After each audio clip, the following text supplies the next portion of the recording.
Our story continues with Hyuno. He has learned that his grandma has a breast cancer. He gets shocked and sad. They try to convince her to take the treatment but she refuses. Eventually she agrees on one condition, that Hyuno gets married. He tells her that he doesn't have a woman to marry. All of a sudden a girl named Chorong raises her hand saying she wants to marry him. He thinks that is an intense joke from her. Believing she is still young and doesn't understand marriage, he gets surprised by her reply that she doesn't like him but she loves his family since she only had an older sister. And she moved here because the bustling family makes her happy. That's why she wants to be a part of his family. He repeats that marriage isn't that easy. As his grandmas require care, he has to do it, but it's nonsense for her to do it. However, she is determined, saying that she lived with her late grandma for 10 years before her death. Her grandma had dementia and she looked after her while her sister went to work. He seems a little convinced.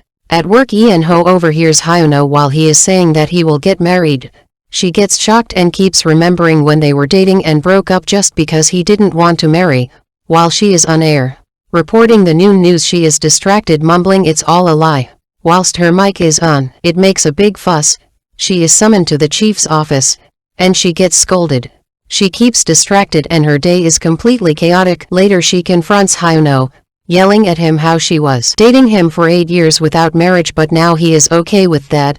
She doesn't give him a chance to explain and leaves.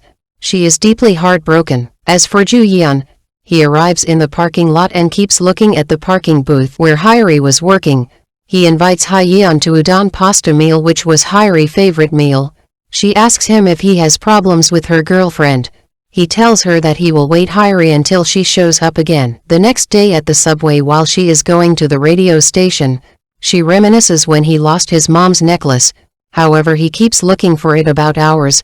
He doesn't find it and ending up crying.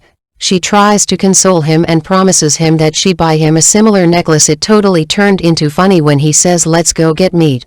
At the present, Ian-ho missed the station and her phone kept ringing while she was immersed in her memories. Later she wrote an incident report for radio. Her chief rebukes her that she keeps messing up. He informs her to step down from the noon news and radio.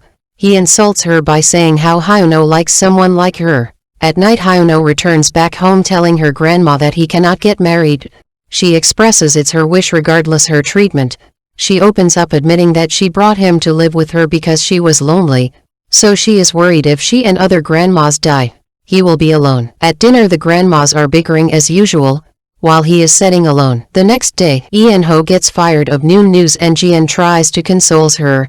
She sadly says that all what happened was her fault, whether breaking up with Hyuno or gotten fired. Eventually she returns back home and reads her diary, what she wrote as Ian-ho and what she wrote as Hyeri, and ending up writing she hates herself. She writes a message to Hyeri that she has failed to be happy. The next day, Hyeri wakes up reading Yoonho's message and saying she will step forward now. Elsewhere, Ju-yeon meets up with Hyuno asking him about Ian-ho. Where is she? Hyuno demands him to tell him who is he to her. Ju-yeon introduces himself as Hyeri's boyfriend, Yoonho's other personality. Meanwhile, Hyuno is completely shocked.